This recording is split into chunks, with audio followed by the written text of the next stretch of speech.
Aujourd'hui, donc le 27 juillet 2026, l'axe des nœuds lunaires a transité, a changé de signe. On est passé de l'axe Vierge-Poisson à l'axe Lion-Verseau. C'est un transit qui va durer pendant 18 mois et qui va tous et toutes nous impacter individuellement et collectivement sur nos façons d'être soi-même et d'être dans le groupe, d'être au groupe, d'être avec le groupe au service du collectif depuis son essence originelle. Alors pour commencer, pour se lancer, comme toujours, c'est bien d'aller s'intéresser à quel est le paysage astrologique de ce passage de l'axe Poisson-Vierge, Vierge-Poisson même, c'est mieux dans ce sens-là, à l'axe Lion-Verseau, parce que c'est une entrée assez flamboyante, comme pour toute entrée qui est reliée au lion, hein. En effet, c'est ce transit, ce passage dans l'axe Lion-Verseau se fait en pleine saison du lion. Donc ça veut dire que le nœud sud, parce que là l'axe des nœuds lunaires est avec le nœud sud en lion et le nœud nord en verseau, le nœud sud en lion est super activé par la saison, enfin par le soleil en lion. Alors ce sera plus actif sur la sur la moitié du mois d'août et la fin du transit solaire en lion parce que les transits des axes des nœuds lunaires se passent en mouvement rétrograde, donc en marche arrière quelque part, donc qui commence sur le 30e degré. Donc le soleil, lui, est encore aux alentours du 4 ou 5e degré du lion, donc c'est plus tard qu'ils vont se rejoindre. Mais toujours est-il qu'on est en pleine saison du lion, donc on est tous et toutes activés à cet endroit très léonin de comment je brille, comment je suis moi-même, et surtout, qui suis-je finalement.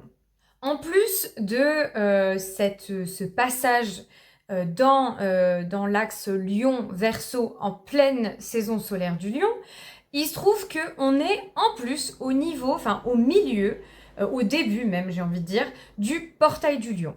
En effet, tous les ans, entre le 25-26 juillet et jusqu'à la mi-août, c'est une période qu'on appelle le portail du lion parce qu'en fait il y a une proximité entre le soleil et l'étoile Sirius qui est considéré en astrologie comme le soleil spirituel. Donc c'est un moment, c'est un couloir énergétique qui est assez favorable. Donc évidemment de faire une bascule d'énergie en plein milieu de ce couloir et en plus de faire cette bascule d'énergie avec le lion en jeu dans ces énergies-là, c'est évidemment très exaltant et ça exacerbe toutes les énergies en jeu.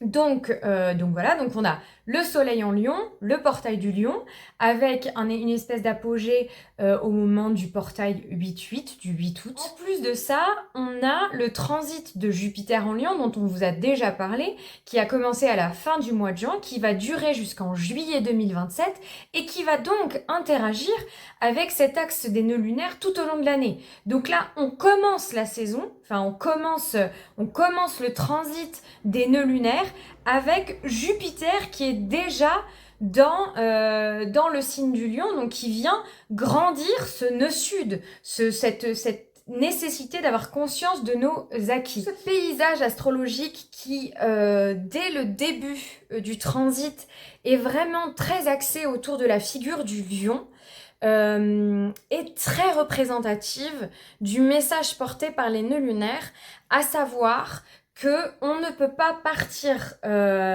pleinement en voyage si on n'a pas bien pris son bagage. Parce que vraiment pendant un mois, avec la saison du lion, le portail du lion, Jupiter en lion, c'est pour nous connecter pleinement à ce bagage lion qu'on a tous en nous, hein, qui c'est pas seulement si on a les nœuds lunaires sur l'axe lion-verseau ou si on a des énergies fortes dans le thème en lion, c'est vraiment tous et toutes, on a des compétences innées en nous Et là, toute cette saison, elle est là pour nous dire, mais valorisons ce qu'on a à notre portée. Vraiment, prenons les bonnes choses dans nos bagages pour pouvoir aller pendant 18 mois mener cette aventure à bien vers le Verseau.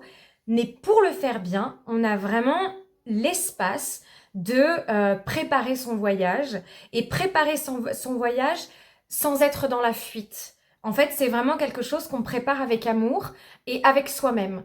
Voilà, je pars vers une autre version de ma vie, vers une autre version du monde, mais je pars à partir de moi-même, à partir de ce que j'ai en moi, à partir de ce que je suis et de ce que j'aime.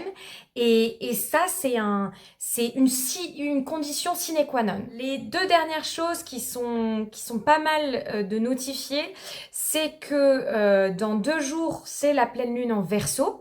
Donc il y a vraiment ça va nous permettre de pleinement purifier notre idée, notre énergie Verseau collective et individuelle avant de pouvoir prendre cette direction-là pendant les 18 prochains mois. Et la dernière chose, c'est que ce passage de relais entre deux énergies, enfin entre 4 énergies, il a lieu en plein dans une configuration astrologique qui est quand même assez remarquable et assez remarquée, dont les réseaux ont beaucoup parlé. C'est la figure de Baquet où en fait ça crée une espèce de réunion cosmique au degré 4 de chaque signe concerné entre Pluton en Verseau, Uranus en Gémeaux, Neptune en Bélier et Jupiter en Lion qui là maintenant depuis 1 ou 2 jours, le Soleil fait partie de cette configuration-là aussi.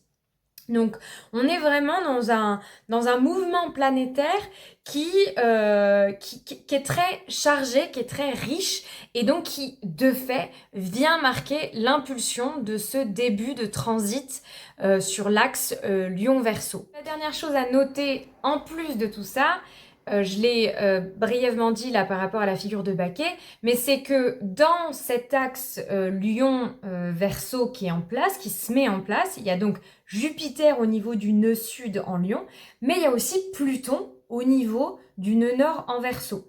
Donc Pluton sera en interaction réelle avec le nœud nord en Verseau beaucoup plus tard dans le transit, mais c'est quand même bien de noter que cette entrée, elle se fait avec ces deux autres astres qui sont en résonance, qui sont déjà actifs dans ces signes-là.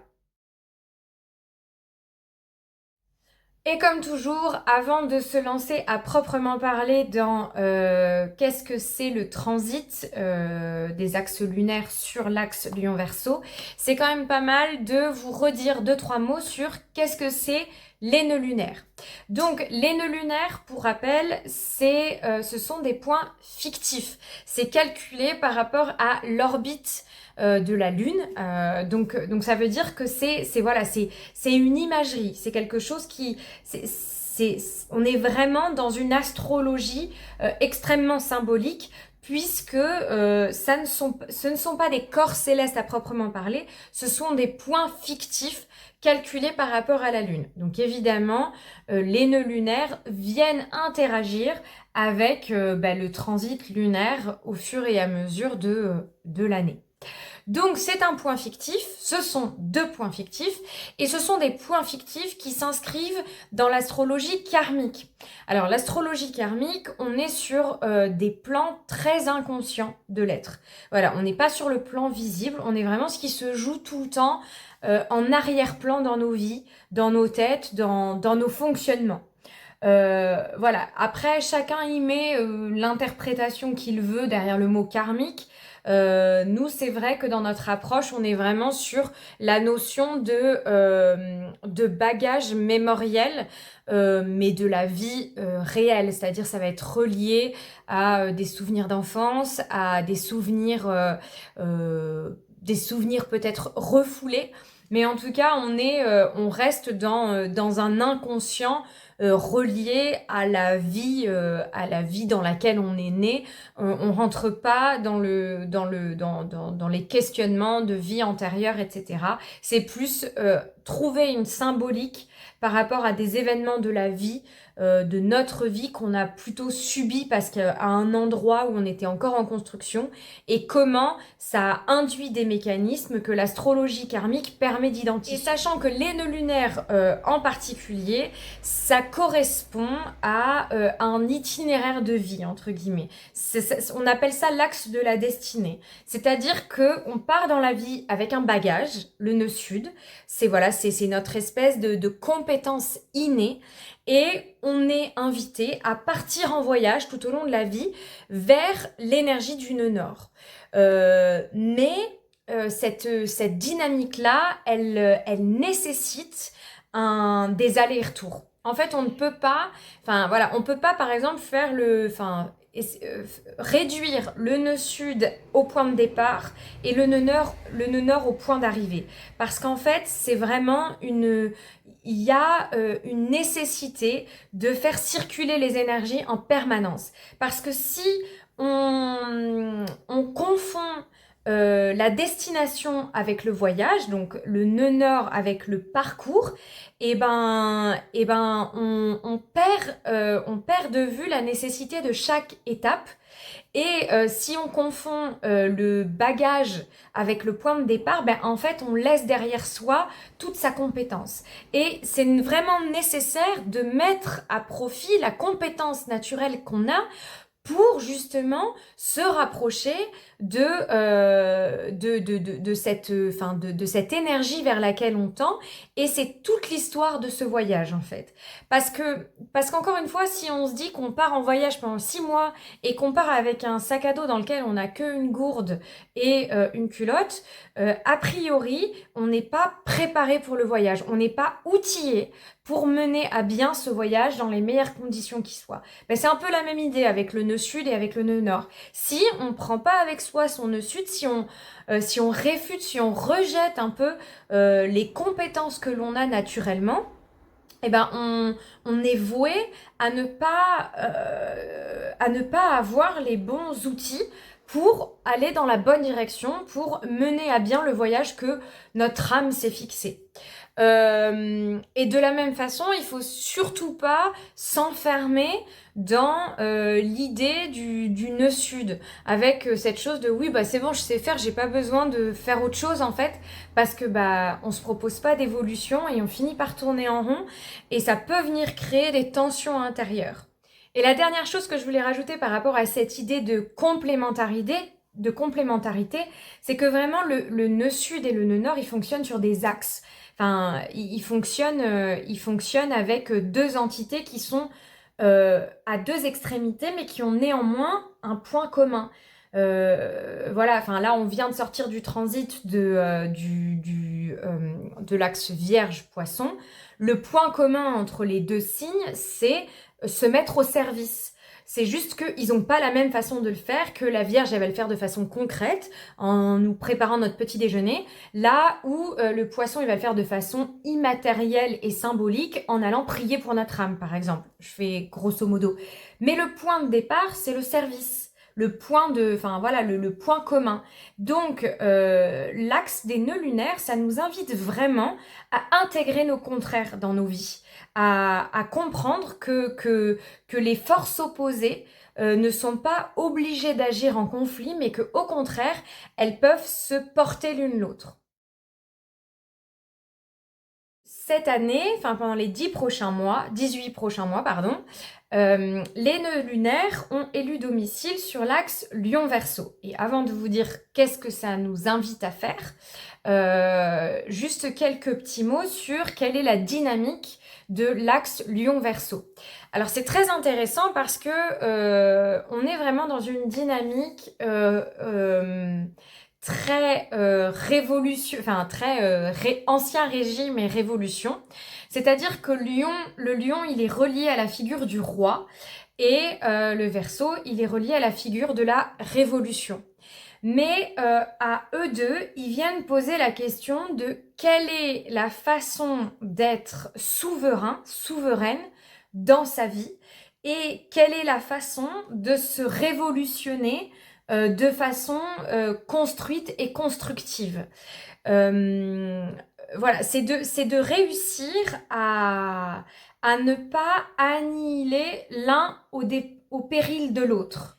Et avec cette interrogation, ces questionnements sur la souveraineté, enfin, sur la souveraineté de l'individu, la souveraineté du peuple, du groupe donc, se pose la question de quelle est notre place dans le monde et qu'est-ce qui définit notre place en fait. Alors on n'est pas aux mêmes endroits que l'axe Cancer-Capricorne, mais c'est intéressant parce qu'il y a quand même une dynamique commune puisque le cancer, il est relié à la maison et à la souveraineté au sein de la maison.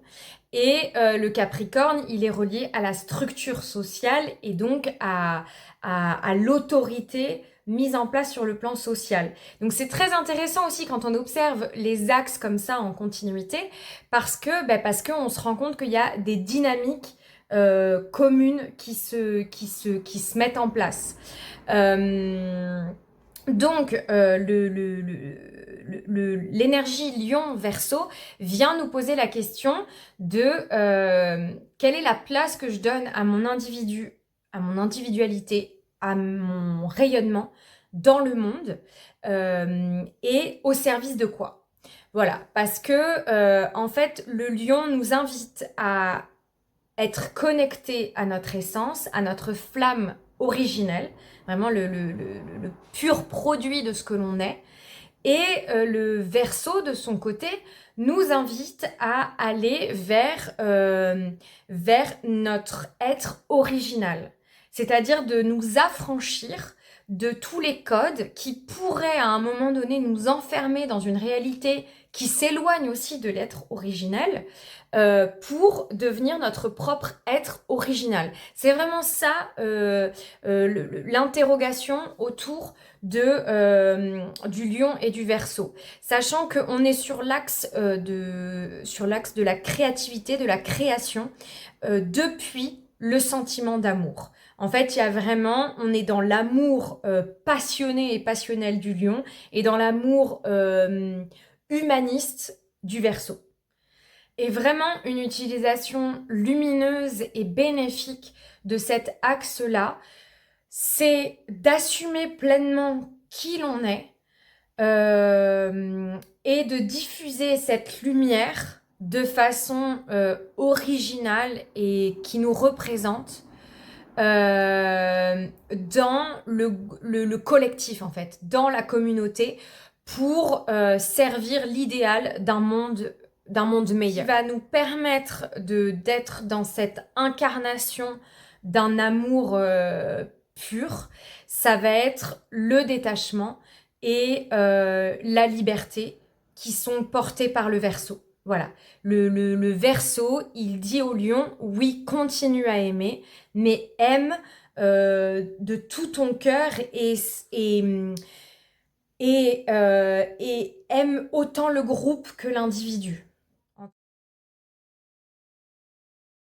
Donc, dans la configuration actuelle, on est sur un nœud sud en Lion qui nous invite, qui nous accompagne à aller vers le nœud nord en Verseau. Dans cette configuration, le message, c'est de mettre toute la flamboyance de sa personnalité au service de la création d'un monde meilleur, dans le sens d'un monde avec plus d'égalité, de fraternité, d'égalité. Voilà, tous les maîtres mots de l'énergie Verseau. Mais il faut vraiment bien passer par son socle intérieur. Alors dans ce mouvement-là, cette fois, moi j'ai décidé de faire un petit parallèle avec les énergies du tarot qui sont associées à chaque signe. Parce que en effet, on est vraiment sur le nœud sud en Lion, invité à se connecter à notre force intérieure et à notre courage.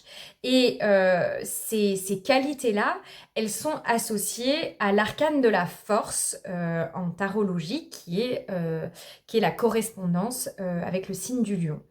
Et voilà, et c'est vraiment d'aller puiser en soi cette partie indomptée qui était là dès la naissance en fait. Vraiment l'énergie léonine, l'énergie du lion, c'est comme le premier sourire sur le monde. Et donc d'aller se reconnecter à cette force, ce courage d'être soi, de faire confiance à cette partie indomptée de l'être que l'on a plutôt cloisonnée. En astrologie, c'est l'ascendant qui joue ce rôle-là. Et donc là, c'est vraiment de repartir de ce premier éclat rieur sur le monde où c'était un immense terrain de jeu qui était créateur de joie. Et vraiment, c'est d'aller se connecter à sa force intérieure pour le faire, à ce nœud sud en lion. Et le message du nœud nord en Verseau, il est très très proche de l'arcane du mat, l'arcane sans nombre dans le tarot, et qui est relié à Uranus, qui est donc le régent du Verseau. Et c'est vraiment l'idée de prendre un chemin complètement nouveau, qu'on n'a jamais pris, d'oser sortir de sa zone de confort, d'oser sortir des sentiers battus, de tout ce que nos ancêtres ont fait avant nous, de tout ce que nos parents, notre famille nous a inculqué, et en le faisant au nom de la liberté et sans se laisser emprisonner par tous ces gens qui ont été avant nous et qui crient à la trahison de l'amour qu'ils ont porté pour nous et qui va faire là, donc, qui va culpabiliser l'énergie lion en nous. Voilà, en s'affranchissant, on serait en train de renier cet amour. Et là, c'est vraiment du chantage émotionnel qui est fait. Et donc il faut aller se nourrir, s'inspirer du mat, du pèlerin qui part en voyage et qui sait qu'il est libre et qui sait qu'il est guidé par une autre forme d'amour et que ce qu'il fait, c'est justement au nom d'un amour autre, auprès d'une famille qui dépasserait juste la famille des liens du sang, qui serait la grande famille de l'humanité. Donc, comme je vous le disais, pendant tout ce transit des nœuds lunaires sur l'axe Lion-Verseau, on va avoir deux autres acteurs assez importants, puisque à l'endroit du nœud sud, pendant un an, on va avoir Jupiter qui va venir activer, grandir, enfler la nécessité de partir de soi. Je vous en avais parlé dans l'autre vidéo avec la notion de la Jupiter en Lion, c'est vraiment de partir depuis son cœur, de l'utiliser comme le détecteur de métaux, le détecteur d'or dans le sol. Ben là, c'est notre cœur, c'est notre meilleur détecteur de la voie à suivre. Donc Jupiter, il est là en train d'activer le nœud sud en disant: écoute ton cœur, c'est ton cœur qui va te parler et qui va te donner la bonne impulsion pour savoir quel est ton endroit d'évolution, quel est l'endroit d'évolution que tu peux mettre à profit d'une énergie Verseau. Mais tant que tu ne seras pas connecté à ton cœur, tu pourras pas mener à bien ce voyage. Et donc l'énergie de Jupiter, elle est là pour nous porter chance, nous dire que vraiment, il suffit d'avoir foi en soi, d'être tel que nous sommes, et il n'y aura pas d'erreur sur le chemin. Enfin, ce sera que des détours pour nous amener, et des détours, s'il le faut, magnifiques, pour nous amener à destination. Il n'y a pas d'erreur avec Jupiter en Lion, enfin avec Jupiter qui vient toucher un transit, il n'y a pas d'erreur. Le seul risque, surtout avec un Jupiter en Lion, c'est le risque de l'ego. Voilà, c'est faire attention que cette énergie, elle serve notre ego de la bonne façon, à savoir pour nous donner confiance, pour nous donner l'élan, mais pas qu'on se mette à faire tout ce qu'on fait au service de l'ego. Voilà, c'est l'ego, il vient nous donner l'impulsion, il vient nous donner confiance pour aller vers le Verseau, pour aller diffuser cette énergie très léonine d'amour, de création, de passion au service d'un monde qui nous dépasse. De toute façon, si on se met à se positionner avec son ego, on va se prendre le retour plutonien. Voilà, Pluton, il veille au grain. Il est là depuis, ça fait depuis 2024 qu'il a commencé son transit en Verseau en faisant ses allers et retours. même c'est depuis 2023 qu'il a fait ses allers-retours, mais là il est vraiment bien là dans le Verseau. Et de toute façon, Pluton, il nous laisse pas le droit à l'erreur. C'est-à-dire que là, ce qui est bien, c'est que le nœud nord, il va nous guider gentiment dans la bonne direction. Mais si on décide de pas écouter la proposition sympa du nœud nord, il y a Pluton qui va nous foutre des bâtons dans les roues et qui va nous faire nous prendre le mur. Donc Pluton, il est là, très exigeant dans ce transit pour nous obliger à changer de paradigme, à vraiment concevoir l'individu dans une énergie collective. C'est-à-dire que là, on a eu des transits on sort d'un transit on est en train de sortir du transit de Chiron en Bélier, qui nous a tous connectés à notre blessure originelle individuelle, et avec une espèce d'affirmation de soi, d'affirmation de l'individu doit avoir une place bien identifiée dans la société et dans le monde. Mais maintenant qu'on a bien affirmé ça, c'est comment on le met au service de quelque chose de plus grande et pas d'auto-centré en énergie Bélier ou Lion. Donc là, Pluton, il est là pour dire, là, les gars, on n'a plus le choix, faut changer de paradigme. Surtout que malgré tout aussi, le transit du nœud nord en Verseau, il est influencé par Uranus en Gémeaux, qui est en train de dire, voilà, là, on a des grandes idées pour le monde, comment on les applique de façon quotidienne, concrète dans la vie de tous les jours, comment on change les voies de communication, comment on utilise la communication comme une opportunité de révolution, mais au service de la révolution et pas au service de grandes entités qui franchement foutent bien le bordel. Parenthèse refermée, mais voilà, on est vraiment dans un changement de paradigme, dans un changement d'idéaux que l'on doit activer dans notre vie de tous les jours. Et Pluton, il est là pour nous dire, si vous faites pas le nécessaire, je vais tout faire cramer. Voilà, ce qu'il est a priori déjà en train de faire.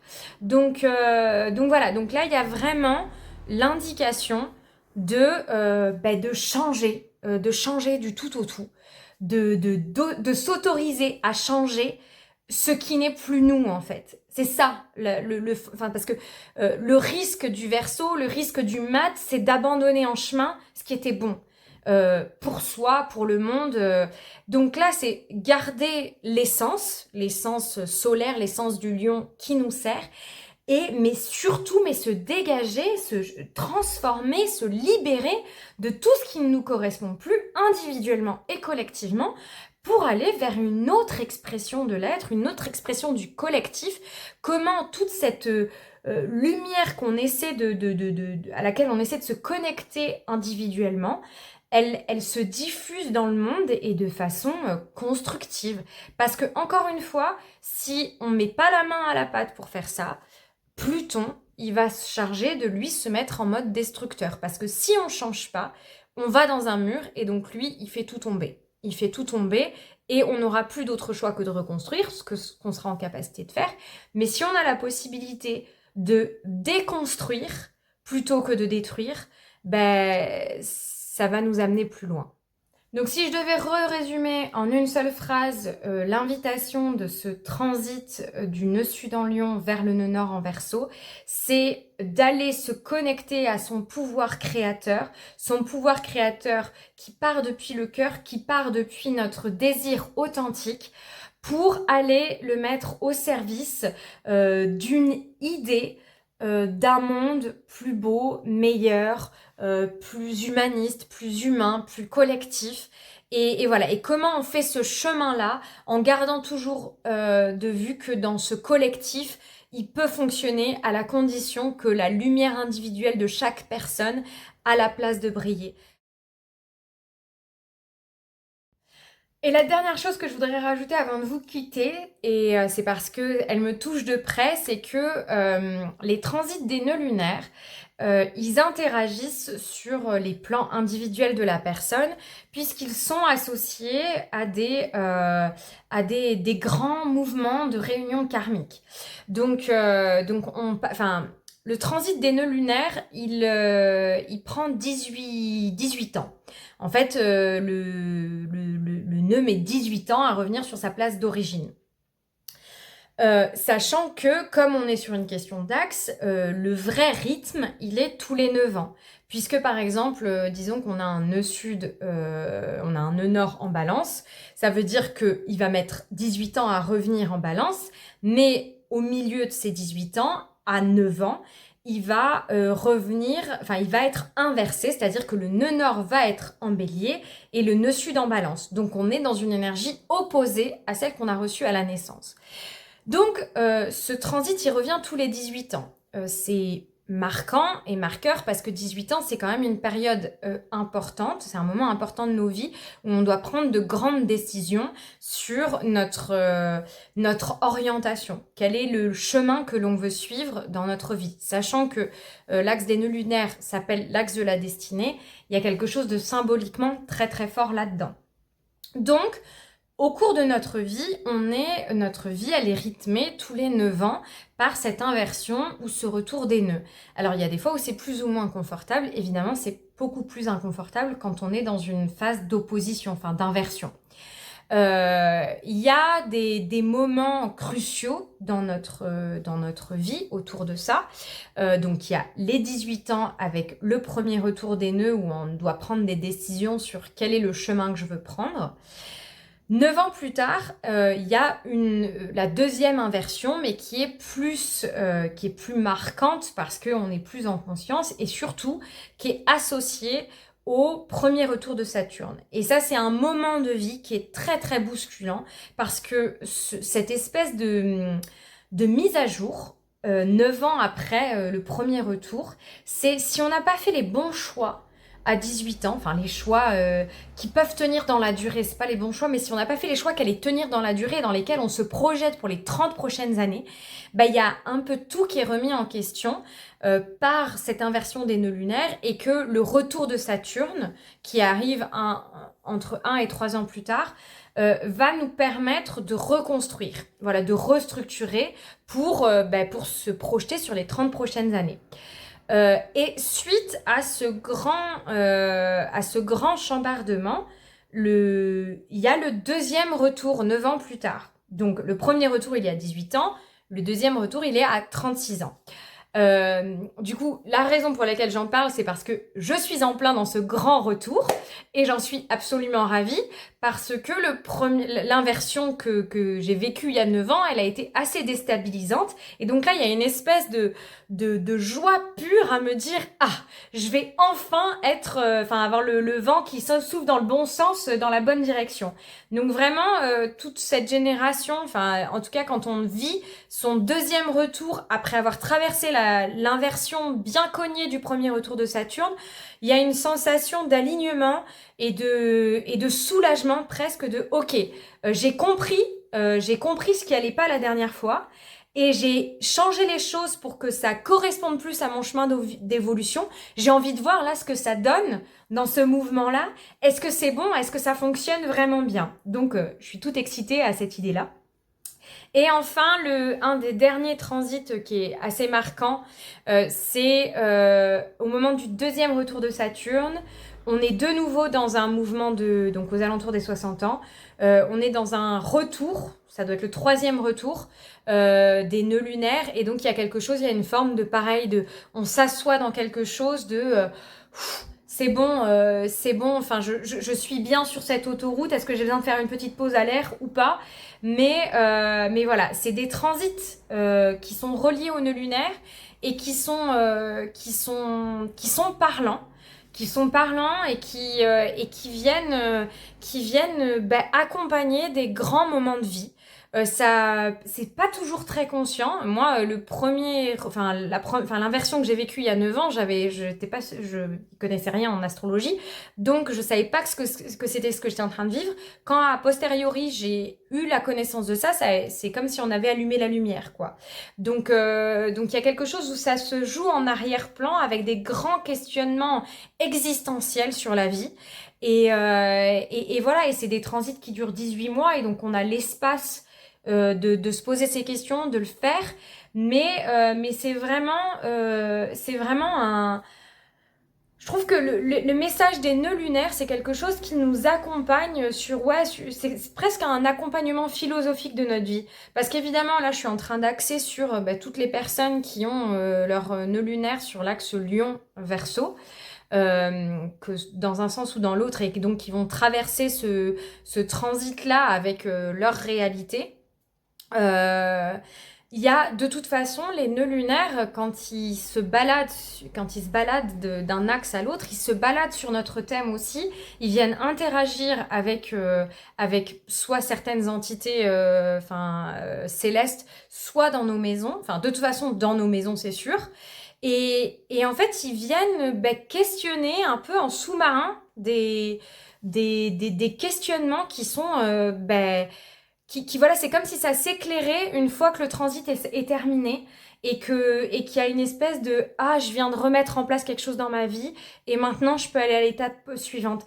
Et c'est vrai que l'axe des nœuds lunaires, il vient nous accompagner un peu philosophiquement sur tout ça. Donc si vous voulez retrouver comment ça va vous accompagner sur les 18 prochains mois, je vous invite à aller sur notre site internet, sur notre blog, où on fait un cours descriptif de, voilà, en fonction de l'axe des maisons touchées, quels vont être les domaines de votre vie qui vont être activés. Et si vous êtes si vous avez les nœuds sur l'axe Lion, Verseau, ou alors si vraiment c'est une thématique qui vous parle, n'hésitez pas à revenir vers nous pour une lecture flash, pour qu'on étudie ce transit-là, plus en particulier pour vous. Et en attendant, je vous souhaite une très belle deuxième partie d'été, un très beau transit Lion-Verseau avec les axes lunaires, et je vous dis à bientôt.